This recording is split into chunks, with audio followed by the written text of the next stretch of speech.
Salam sejahtera bagi Bapak Ibu Saudara-saudara yang kami kasihi dimanapun saudara berada. Dalam kesempatan yang berbahagia ini kembali saya akan menyampaikan kebenaran firman Tuhan dengan tema Tuhanlah tempat perlindungan kita. Mazmur pasal 46 ayat 2-3 mengatakan, Allah itu bagi kita tempat perlindungan dan kekuatan, sebagai penolong dalam kesesakan sangat terbukti. Sebab itu kita tidak akan takut sekalipun bumi berubah, sekalipun gunung-gunung goncang di dalam laut.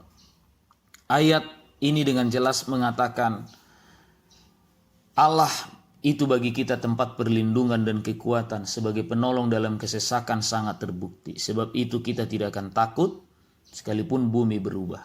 Artinya apapun yang terjadi dalam kehidupan ini, selama kita mau percaya, mau sungguh-sungguh berharap mengandalkan Tuhan dan menempatkan Tuhan sebagai tempat perlindungan dalam kehidupan kita, maka kita tidak akan takut. Karena setiap kita yang menempatkan Tuhan sebagai perlindungan dalam hidup kita, maka kita akan dilepaskan, kita akan dibebaskan dari semua ancaman, mara bahaya apapun yang akan datang dalam kehidupan kita. Mazmur pasal 91 ayat 1-4 mengatakan, orang yang duduk dalam lindungan yang maha tinggi dan bermalam dalam naungan yang maha kuasa akan berkata kepada Tuhan, tempat perlindunganku dan kubu pertahananku, Allahku yang kupercayai. Sungguh dialah yang akan melepaskan engkau dari jerat penangkap burung, dari penyakit sampar yang busuk. Dengan kepaknya ia akan menudungi engkau, di bawah sayapnya engkau akan berlindung. Kesetiaannya ialah perisai dan pagar tembok. Ayat ini dengan jelas mengatakan bahwa orang yang duduk dalam lindungan yang maha tinggi, yang bermalam dalam naungan yang maha kuasa, maka mereka dilepaskan dari semua ancaman mara bahaya, baik itu penyakit, baik itu serangan-serangan yang lainnya. Bagi orang yang berlindung dalam perlindungan Tuhan, mereka aman. Saudara-saudara yang dikasihi oleh Tuhan, dalam kesempatan ini saya akan menyampaikan bagaimana orang-orang yang berlindung dalam perlindungan Tuhan, atau siapakah orang yang duduk dalam lindungan yang maha tinggi, yang bermalam dalam naungan yang maha kuasa. Yang pertama, orang yang menempatkan Tuhan sebagai perlindungannya adalah orang-orang yang mau dikumpulkan oleh Tuhan. Matius pasal 23 ayat 37 mengatakan, Yerusalem, Yerusalem, engkau yang membunuh nabi-nabi dan melempari dengan batu orang-orang yang diutus kepadamu, berkali-kali aku rindu mengumpulkan anak-anakmu, sama seperti induk ayam mengumpulkan anak-anaknya di bawah sayapnya, tetapi kamu tidak mau. Ayat ini memberikan kepada kita penjelasan, keterangan, gambaran bagaimana Tuhan mau memberi perlindungan kepada kita. Namun untuk kita dilindunginya, kita harus mau dikumpulkannya. Sampai digambarkan di sini bagaikan induk ayam mengumpulkan anak-anaknya di bawah sayapnya. Kita tahu induk ayam, apalagi kalau sudah sore menjelang malam, dia akan memanggil semua anak-anaknya untuk segera berlindung di bawah sayap induknya. Karena di sanalah anak-anak ayam sepanjang malam akan terlindungi dari semua serangan, dari semua hal yang mengancam dan membinasakan.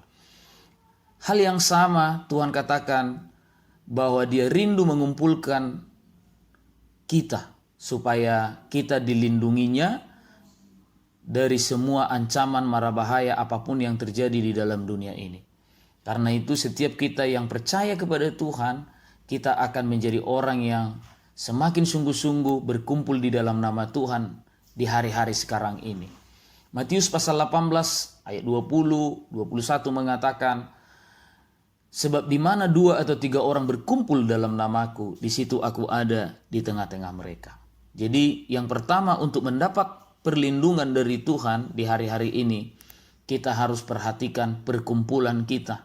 Perkumpulan kita harus dalam perkumpulan yang benar, berkumpul di dalam terang kebenaran firman Kristus. Yang kedua, untuk mendapat perlindungan dari Tuhan, untuk kita benar-benar menjadikan Tuhan tempat perlindungan kita, maka kita harus menjadi umat yang rendah hati dan merasa lemah. Zefanya pasal 3 ayat 12 mengatakan, di antaramu akan kubiarkan hidup suatu umat yang rendah hati dan lemah, dan mereka akan mencari perlindungan pada nama Tuhan. Hari-hari ini yang perlu untuk kita perhatikan dalam hidup kita adalah hidup dalam kerendahan hati dan merasa diri lemah. Artinya hari-hari ini jangan lagi kita hidup dalam kesombongan, tinggi hati, keangkuhan dan sebagainya. Dan juga kita jangan merasa diri hebat, merasa diri kuat.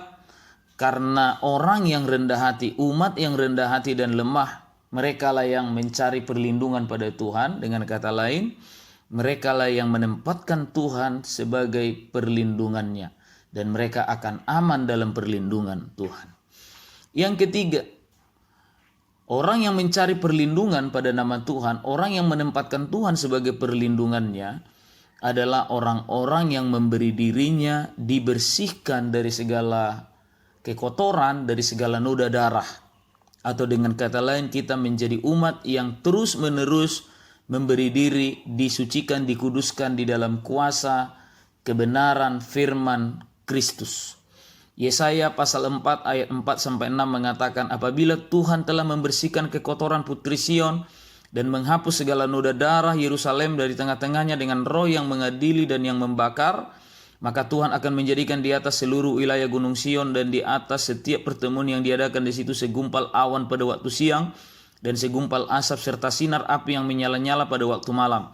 Sebab di atas semuanya itu akan ada kemuliaan Tuhan sebagai tudung dan sebagai pondok tempat bernaung pada waktu siang terhadap panas terik, dan sebagai perlindungan dan persembunyian terhadap angin ribut dan hujan. Ayat ini dengan jelas mengatakan, untuk kita mendapat perlindungan, maka kita memberi diri kita disucikan, dikuduskan, dibersihkan dari segala kekotoran, dari segala noda darah. Karena itu sebagai umat Tuhan hari-hari ini, mari kita terus memberi diri kita dibersihkan, disucikan dari segala kenajisan, dari segala kekotoran yang ada di dalam dunia ini. Supaya kita menjadi orang-orang yang sungguh-sungguh hidup dalam kebenaran, takut akan Tuhan, bahkan kita akan menjadi umat Tuhan yang kudus, tak bercacat, tak bercela di hadapan Tuhan. Sehingga kita akan mendapat perlindungan dari Tuhan. Yang keempat, untuk mendapat perlindungan dari Tuhan, atau orang-orang yang menempatkan Tuhan sebagai perlindungannya, maka mereka juga hidup menuruti firman Tuhan.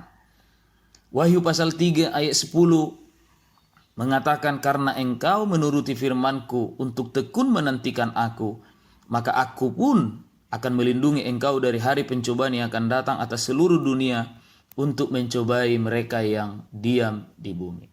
Ayat ini juga dengan jelas mengatakan bahwa umat yang mendapat perlindungan dari Tuhan dari pencobaan yang akan datang atas seluruh dunia adalah umat yang menuruti firman Tuhan untuk tekun menantikan kedatangan Tuhan kembali. Karena itu, sebagai umat Tuhan kita juga harus tetap memohon kekuatan dari Tuhan supaya kita mampu menuruti firman Tuhan, terlebih lagi untuk kita tekun menantikan Tuhan, siap sedia menyambut kedatangan Tuhan. Dan dengan demikian kita pasti akan mendapat jaminan perlindungan dari Tuhan Yesus Kristus.